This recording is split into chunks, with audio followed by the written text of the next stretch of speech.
The giant Viking knocked and said, "I was told you're alone. Let me give you sons, woman." In a small, weathered cottage tucked among twisted trees and ancient stones, Ira sat by the fire. Her hands, rough from tending herbs and mending broken bones, trembled slightly as she watched the flames dance. She had lived alone for many years, ever since the plague had taken her parents and the village raids had scattered the few who remained. Loneliness had become her companion, quiet and familiar, though it sometimes pressed heavily on her chest. Outside, the world seemed as if it existed on the edge of shadows and storms. The villagers whispered of dark magic and restless spirits in the cliffs and forests. Ira, though wary, had learned to navigate this world. She knew the songs of the wind, the secrets hidden in the roots of trees, and the language of herbs that could heal or harm. Yet she never expected the life she had built in solitude to be interrupted, not in 1,000 nights. The first knock came as a rumble, deep and powerful, shaking the wooden door and the cottage walls. Ira froze. Few dared approach her home, and those who did never brought kindness. Her pulse quickened as she set the knife she kept hidden in her lap and rose. She peered through the small window, expecting perhaps a villager seeking aid or a wandering soldier. Instead, she saw him. A giant of a man stood in the gray rain, tall as the old trees, with shoulders broad enough to cast shadows over the small cottage. His hair was dark and wet, falling in thick strands over a face carved with hard lines and quiet sorrow. His eyes, pale as the northern seas, seemed to look straight into her soul. Ira stepped back, uncertainty gripping her. He spoke, his voice like rolling thunder. "I was told you are alone," he said. "Let me give you sons, woman." The words struck her like a strange wind, heavy with meaning she did not yet understand. There was something in his presence that was not of this world. Something old, powerful, and aching with a past she could not see. Ira's hand tightened on the edge of the door. Who are you?" she asked, her voice small against the storm. "I am called Thorin," he replied, his gaze unwavering. "I come not as enemy nor as friend, but as one sent by forces older than kings, forces that seek to balance what has been broken." Ira frowned, fear and curiosity warring inside her. Why come to me?" Thorin stepped closer, and the earth seemed to hum beneath his feet. "Because your life and mine are linked. Your blood, your spirit, they are keys to what I cannot do alone." The air between them thickened. Ira could sense the power radiating from him, an energy both terrifying and magnetic. Every instinct screamed at her to slam the door and hide, yet something else, a quiet, persistent pull, kept her rooted in place. "I do not know if I can trust you," she whispered. He inclined his head slightly, as if understanding without offense. "Trust is earned," he said. "And yet time runs against us. The storm approaches faster than we imagine." For a long moment, silence fell. Only the wind and the crashing waves answered. Then, almost as if compelled by fate, Ira opened the door. The rain splashed against her skin, cold and stinging, and she shivered. Thorin did not move inside immediately. He stood on the threshold, his eyes sweeping over the cottage, then returning to hers. "I do not come to take what is yours," he said. "I come to give what is needed. Sons, life, and the strength to face what comes." Ira's heart pounded. She had known loss, she had known fear, yet there was a strange longing in her chest, something she had not felt in years. She wanted to step back, to run into the safety of her solitude, yet part of her wanted to understand, to see what this stranger truly was. "Your words are strange," she said, "and heavy with meaning I cannot yet bear." Thorin's eyes softened, just slightly, a flicker of human sorrow breaking through the giant's formidable presence. "I do not ask for your understanding tonight, only your attention. Tomorrow, we will walk paths that may reveal what words cannot explain." Ira swallowed hard, her throat dry. She had heard of giants in the old stories, of warriors who roamed the seas and carried destinies on their shoulders. But she had never imagined one standing at her door, speaking of sons and curses, of prophecies older than the rocks themselves. I cannot promise anything, she said. You need not, Thorin replied. I only ask that you listen and that you survive the night. The rest is a journey we will take together or apart if fate wills. Ira hesitated, glancing at the fire flickering in her hearth. The warmth was tempting, a safe island in the storm, yet the pull of destiny tugged at her heart. Slowly, almost involuntarily, she stepped aside. Then, enter, she said. The giant moved into the cottage and the floor creaked under his weight. He did not touch her, did not overstep any boundary, yet the air seemed charged, as if the walls themselves had grown alive with tension. He settled near the fire, his gaze distant, thoughtful, haunted by secrets he could not yet share. Hours passed, filled with the sound of rain and wind, punctuated by Thorin's quiet hums and the crackle of the fire. Ira tried to focus on mundane tasks, her herbs, her tools, but the presence of the giant made her hands tremble. Finally, Thorin spoke, his voice low and full of strange melancholy. I am cursed, Ira, a curse that binds my body and my fate. I cannot father children, cannot know love as mortals do. Yet, your blood, your soul, it may hold the key to breaking what binds me. Ira's breath caught. She had heard whispers of curses, of giants and mortals intertwined by destiny, but never had she imagined being at the center of one. Fear clawed at her chest, yet so did fascination. The giant before her was not merely a man, not merely a creature of legend. He was something more, something old and broken and somehow achingly human. And if I refuse, she asked, her voice trembling. Then we remain as we are, he said simply. Two lonely souls fated to watch the world turn without each other. The words hung in the air, heavy and bittersweet. Ira realized that she already felt the weight of that solitude, that loss, pressing against her heart. She had survived storms, raids, and death, but she had never faced something like this. Something that demanded not her strength but her choice. The firelight flickered across Thorin's face, casting shadows that danced like spirits on the walls. In that light, Ira saw a scar, a rune etched deep into his chest, glowing faintly with blue fire. She reached out a trembling hand, compelled by both fear and curiosity. What is that? She asked. A mark of my curse, Thorin said. It binds me to forces I cannot control. It is why I roam, why I am drawn to you. And it is why I cannot leave tonight without offering what the world has denied me for centuries. Ira's heart raced. She felt the truth of his words in the air, in the storm outside, in the beat of her own pulse. Something larger than both of them had brought him here. Something that demanded attention, courage, and perhaps sacrifice. The wind outside rose to a howl, shaking the cottage as though the storm itself was waiting. Thorin's gaze met hers, unwavering, and she felt an odd mixture of fear, longing, and understanding. Tonight, he said softly, you may not understand, you may not trust, but the dawn will demand a choice. And when it comes, we will either face the world together or be swept apart by it forever. Ira swallowed hard, looking into the pale, storm-dark eyes of the giant. She did not move closer, nor did she step back. She simply watched, understanding for the first time in years that her life, her solitude, her pain, her destiny, was about to change. Outside, the storm raged.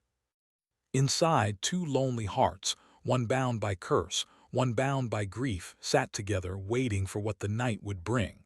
And somewhere in the shadows beyond the cliffs an unseen force whispered, "The giant has knelt. The woman has listened. Soon the earth will tremble and destiny will demand its due." The candle flickered. The rain battered the windows. And Ira knew, deep in her heart, that the night was only the beginning. The storm had passed, leaving the cliffs slick and glistening under a gray dawn.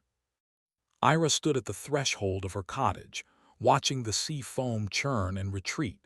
The giant Thorin was gone, vanished into the mist as if he had never truly been there.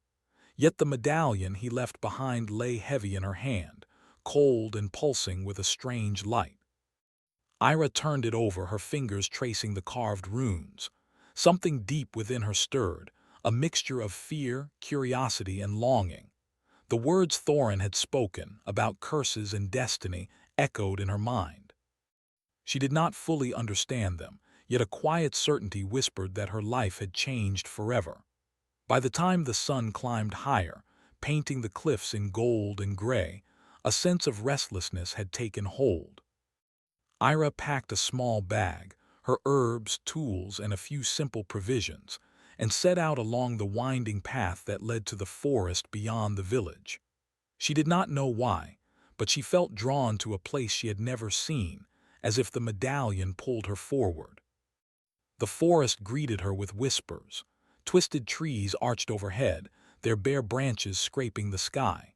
Moss-covered stones littered the ground, hiding roots that could trip an unwary traveler. Yet there was beauty in the shadow, a strange life that thrived where the sun rarely touched. Ira's heart pounded, not from fear alone, but from the anticipation of encountering something that could not be explained.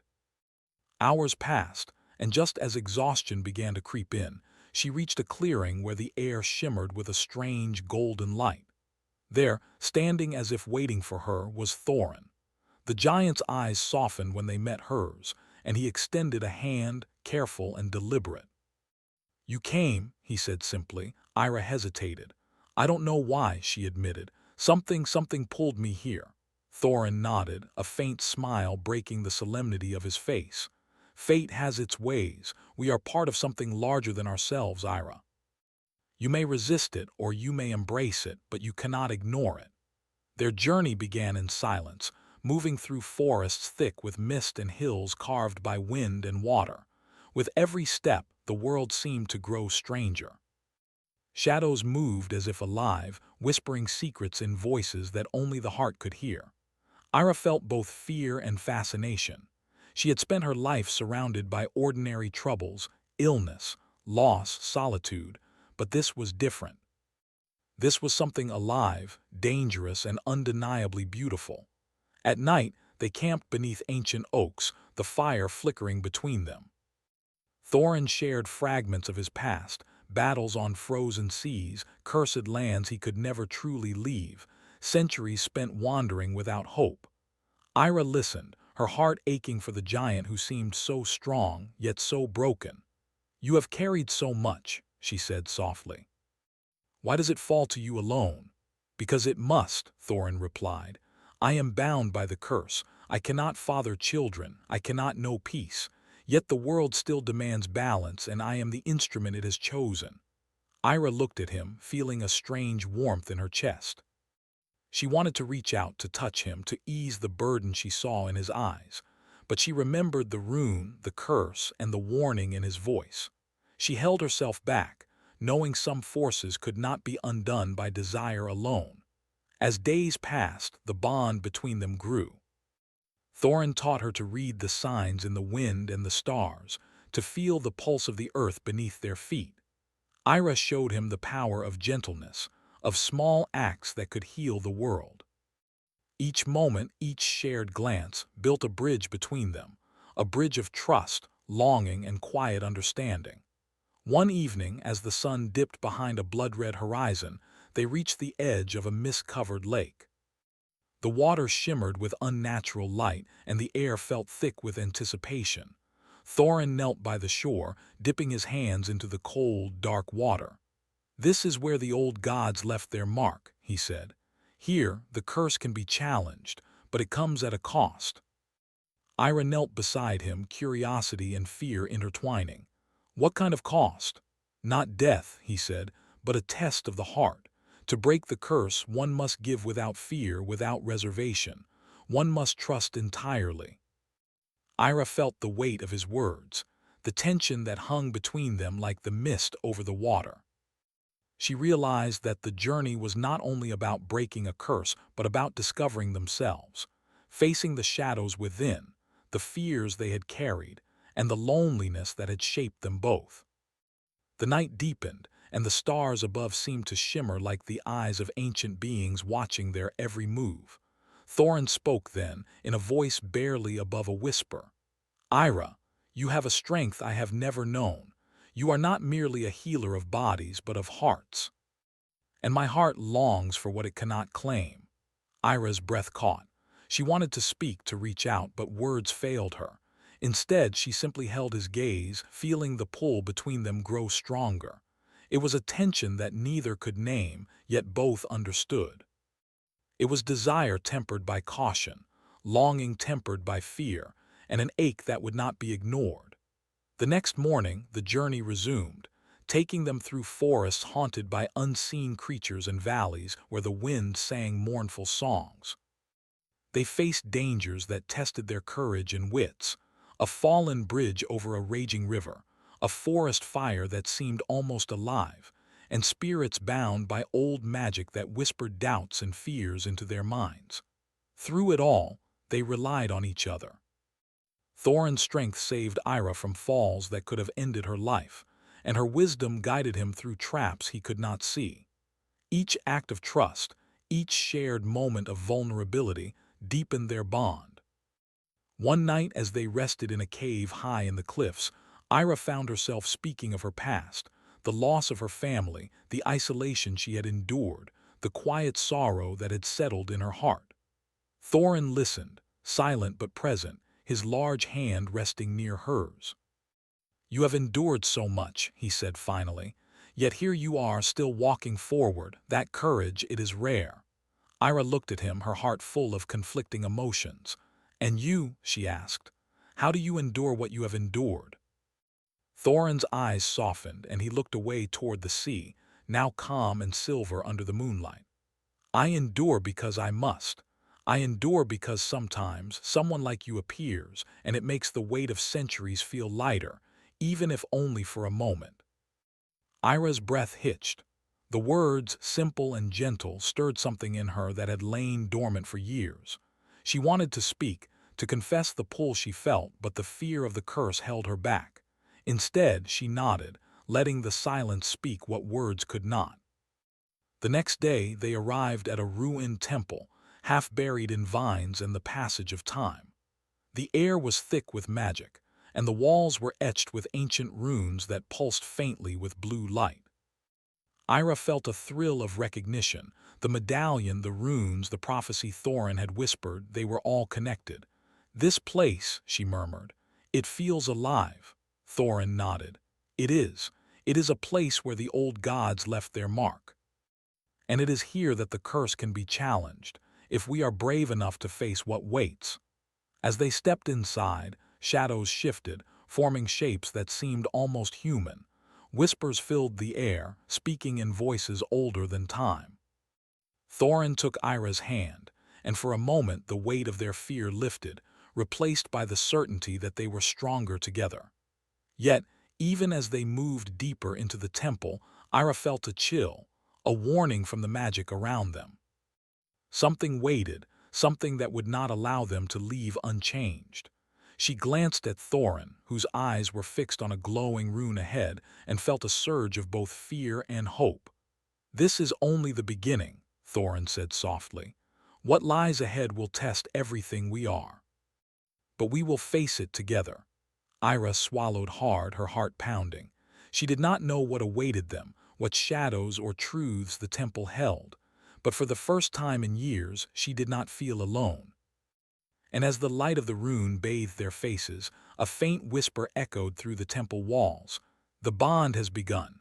The curse will tremble, but the heart must choose and the soul must endure." Ira shivered, not from cold, but from the anticipation of what was to come. She and Thorin had stepped into a world of shadows, prophecy, and desire. The journey ahead would not be easy, but it would be theirs together, and nothing would ever be the same. The ruined temple loomed like a giant's shadow, its stone walls etched with ancient runes and streaked with moss. Ira's heart pounded as she stepped carefully over broken tiles and vines that twisted like serpents along the ground. The air inside was heavy, thick with a strange magic that seemed to breathe and whisper. Thorin walked beside her, his hand brushing lightly against hers when the shadows grew restless. He moved with careful strength, every step deliberate, as though the floor itself might betray him. Ira could feel the weight of centuries in him, not just in size but in the sorrow and longing that clung to his shoulders. "This place is old," she said quietly, trying to keep her voice steady. "Older than any story I've ever heard. The air, it feels alive." Thorin nodded, his eyes scanning the dark corners. "The old gods left their mark here, and they left tests, trials. Anything who steps inside must prove their courage or be claimed by the shadows that linger." Ira swallowed, gripping the medallion he had left at her door days ago. It pulsed faintly in her hand, almost like a heartbeat, a silent guide in the darkness. She felt its warmth, a tether to Thorin, and the knowledge that together they could face whatever came. The first trial came without warning. The walls seemed to ripple, and the shadows solidified into shapes, pale and ghostly, moving with unnatural grace. Ira froze as one stepped forward, its form vaguely human but impossibly tall and thin, eyes glowing like embers. Thorin's voice was calm but firm. "Do not be afraid. They are illusions, but they feed on fear. Face them with truth, not anger, and they cannot harm you." Ira's heart raced. She remembered the loneliness, the fear of loss that had haunted her for years. She took a deep breath and stepped forward, holding her ground. "I am not afraid," she said. "I will not run from what is mine to face." The shadow faltered, then vanished, leaving only a ripple in the air as though it had been made of smoke. Thorin's hand brushed hers again, and she felt a spark, like a current passing between them, warm and steady. "This is only the beginning," he said softly. "The real challenge is not outside but inside. The curse waits not only for him but for you as well." Ira's brow furrowed. "Me? Yes," Thorin replied. "The curse is bound to my soul, but your heart is part of it too. The choice you make here will decide if it can be broken, or if it will last forever." They moved deeper into the temple, through corridors where the light dimmed and the air grew thick with whispers. The runes pulsed faintly, casting an otherworldly glow on the walls. Ira felt a strange pull in her chest, as if the temple itself were testing her courage, probing her desires and fears. Eventually, they reached a chamber at the heart of the temple. The floor was a mosaic of celestial symbols, the ceiling lost in shadows. In the center stood a stone pedestal upon which lay a crystal orb, glowing with a soft blue light. The medallion in Ira's hand reacted instantly, its glow intensifying. "This is it," Thorin said, his voice low. "The heart of the curse. If it is touched with trust and courage, it can be broken, but if approached with doubt or fear, it will consume everything." Ira stepped forward, her heart hammering. She looked at Thorin, who knelt beside her, his hand hovering over hers but not touching. His eyes met hers, full of sorrow and longing. "You do not need to fear," he said. "I am here. We are here together." Ira reached out, her fingers trembling. The moment her hand brushed the orb, a wave of energy surged through the chamber. Shadows twisted and writhed, taking shape as creatures of fear and memory. Ira saw visions, her family lost, her village destroyed, her years of solitude stretching endlessly before her. The magic probed her heart, testing her courage. "Face it," Thorin said. "Do not resist. Accept what is and give what you can." Ira closed her eyes, breathing deeply. She let the memories come, the sorrow and the pain, but she did not turn from them. She thought of Thorin, of his curse and the centuries he had wandered alone. She thought of the bond that had grown between them in such a short time, of the trust that had formed, fragile yet real. With a steady breath, she whispered, "I accept. I give what I can." The orb flared with light, and the shadows screamed, then dissolved into mist. A warmth spread through the chamber, touching both Ira and Thorin. The runes on the walls glowed brighter, then faded, leaving only the silence of the temple. Thorin looked at her, awe and relief in his pale eyes. "You did it," he said softly. "You broke part of the curse. But not all, the final choice remains." Ira's heart raced. "What do I need to do?" Thorin hesitated, his gaze distant. The curse cannot be fully broken until one of us sacrifices fear completely. I cannot touch life, cannot love fully until you trust me without doubt. You must choose fully, or the chance is lost. Ira's hands shook, not from fear of danger but from the weight of the choice. She looked at Thorin, at the giant who had stepped into her life and carried centuries of sorrow in his eyes. She saw the man beneath the curse, the one who longed for connection, for understanding, for the chance to be more than what fate had forced upon him. She began, her voice trembling. I don't know if I can. You can, Thorin said firmly. You have already faced your fears. You have already given more than anyone could ask. The rest is your heart. Ira took a deep breath, closing her eyes. She thought of the lonely nights she had endured, the loss she had suffered, the quiet sorrow that had shaped her life. And then she thought of Thorin, of the bond that had grown between them, of the courage and kindness he had shown her. She realized that she did not fear the curse anymore, not truly. What frightened her was the thought of letting him go, of losing the chance to walk beside him. With a steady hand, she reached out to Thorin. I trust you, she whispered, completely. The moment her words passed her lips, the temple trembled. Light exploded from the crystal orb, bathing the chamber in a brilliance that made the walls shimmer. Thorin's chest glowed faintly, the rune that had cursed him pulsing with a softer, warmer light. The curse was not fully gone, but it had weakened, bound no longer by despair but by trust and connection. Thorin knelt, bowing his head before Ira. You have given me more than I ever dreamed, he said, his voice thick with emotion. You have given me hope. Ira stepped closer, feeling the warmth of his presence, the strength in his gaze. And you, she said softly, have given me courage. You have shown me that even in darkness there is light, if we are willing to reach for it together.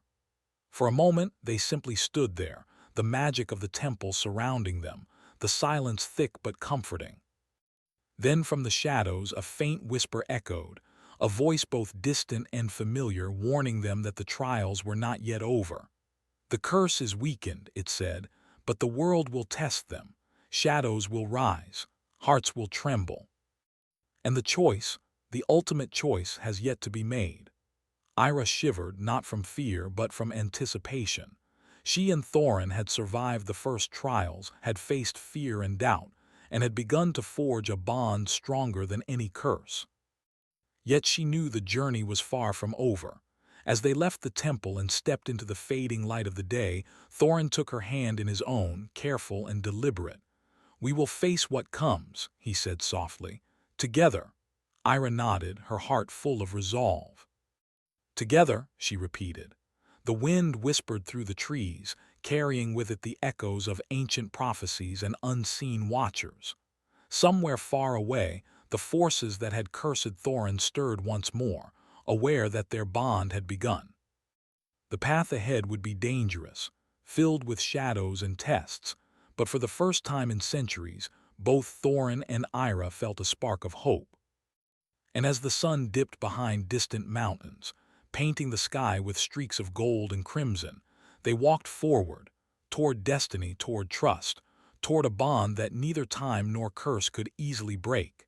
The air was thick with mist as Ira and Thorin approached the edge of a vast, desolate battlefield. The land stretched before them, scarred by time and magic, where once mighty armies had clashed and the cries of the fallen still whispered in the wind. Stones jutted from the earth like broken teeth, and the shadows of forgotten kings lingered between the ruins. It was a place of reckoning, a place where curses and destinies collided, and Ira could feel the weight of it pressing on her chest. Thorin moved silently beside her, his towering form careful and deliberate. The rune on his chest glowed faintly, a reminder of the curse that lingered and the choice that had yet to be fully made. He had grown quieter in the days since the temple, the energy around him tense but restrained, as if the world itself held its breath for what was to come. Ira's hand brushed against his, and he allowed her touch, though she sensed the restraint in him. They had walked together through shadows and trials, faced fear and doubt, and forged a bond that neither curse nor prophecy could easily break. Yet now, standing on the edge of what could be their final challenge, a deeper fear settled in her heart. "This place," Ira whispered, her voice barely carrying over the wind, "it feels alive, watching us." "It is," Thorin replied, his eyes scanning the battlefield. "The curse was born here in the echoes of pain and greed, and it will demand more before it can be undone completely." Ira nodded, swallowing hard. She had faced fear before, but this was different. Here the stakes were not just their lives. They were the culmination of centuries, the intersection of magic, destiny, and choice. They moved forward, the mist swirling around them, carrying whispers of the past. Shadows shifted, forming shapes that recalled battles long ended, warriors, kings, and creatures bound to ancient power. Ira felt her heart tighten. Each step forward was a step into the unknown, a test of courage and trust. Suddenly, a figure emerged from the fog, a being of immense presence, neither fully human nor fully spirit, its eyes glowing with cold fire. The curse had taken form, a reflection of Thorin's centuries of sorrow and isolation. "You seek to undo what has bound you," the figure said, its voice echoing across the empty battlefield. "But do you understand the cost?" Thorin stepped in front of Ira, his form like a shield. "I understand," he said, his voice steady, "and I am willing, but not without her. She is part of this as much as I am." The figure tilted its head, considering. "Then the bond must be tested, hearts must tremble, souls must endure." Ira felt a chill run down her spine, but she did not step back. Instead, she reached for Thorin's hand, gripping it firmly. "We face it together," she said. The curse roared in response, a wave of energy that swept across the battlefield. Shadows erupted from the ground, forming the faces of people lost to time, creatures of power long forgotten, and visions of what could have been. Ira felt fear rise in her chest, the weight of centuries pressing down. But she did not let it take her. She looked at Thorin, seeing in his eyes the same determination, the same longing, and the same hope. Together, they stepped forward into the heart of the storm. The first test came in the form of visions, memories not their own, lives lived and lost in pain and sorrow. Ira saw herself as a child, alone and frightened, her family lost. She saw Thorin wandering the seas, a giant among men, yet always alone, never truly belonging anywhere. The weight of it was almost unbearable, and for a moment she felt herself falter. Thorin's voice broke through the visions. "Do not turn from it, face it with me. Do not run from what is real." Ira clenched her hands, drawing strength from his presence. She let the visions wash over her, feeling the sorrow, the loss, the pain, but not letting them define her. Instead, she offered what she had learned in her journey: courage, trust, and the willingness to love despite fear.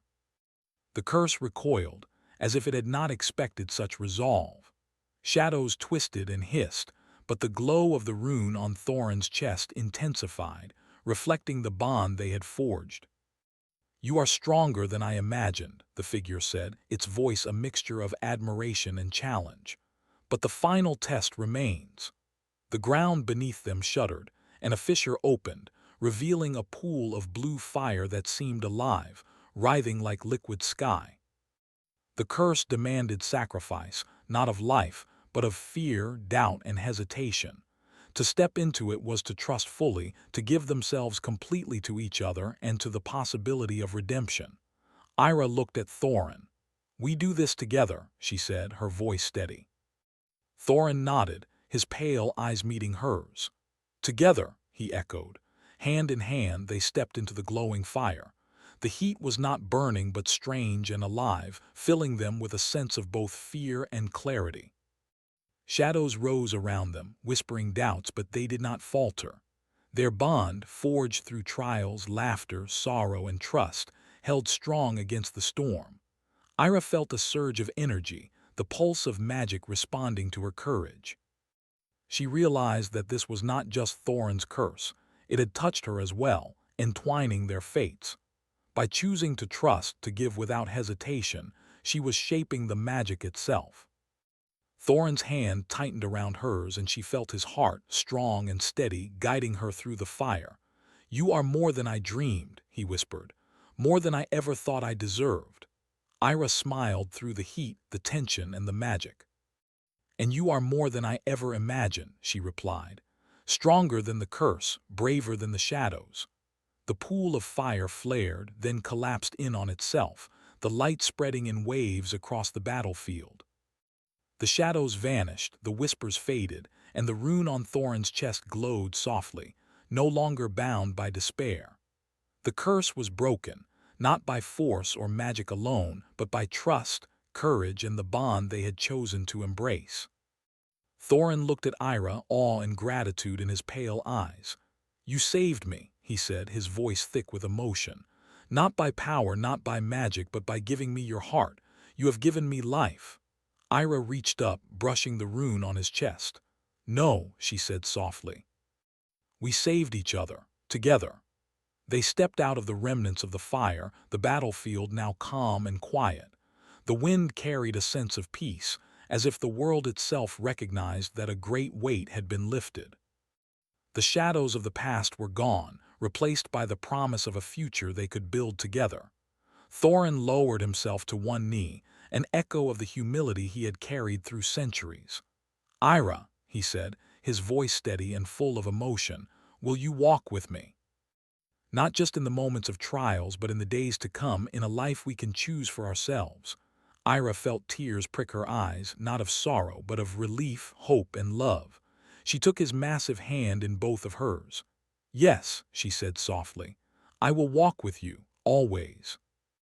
For the first time in centuries, Thorin smiled freely, a smile unburdened by sorrow or curse. The giant and the healer stood together, their bond unbroken, their hearts united, ready to face the world as one. The sun rose behind the distant mountains, painting the sky with streaks of gold and crimson. The mist lifted, revealing the beauty of the land they had reclaimed from shadows and fear. Birds soared overhead, and the air carried the scent of salt, earth, and life renewed. And as they walked hand in hand from the battlefield, the wind whispered a final promise. "The curse has ended, the bond is forged, and the world remembers their courage. Where giants and women walk as one, a new age shall rise." Ira looked at Thorin, her heart full of warmth and hope. "We did it," she said, smiling.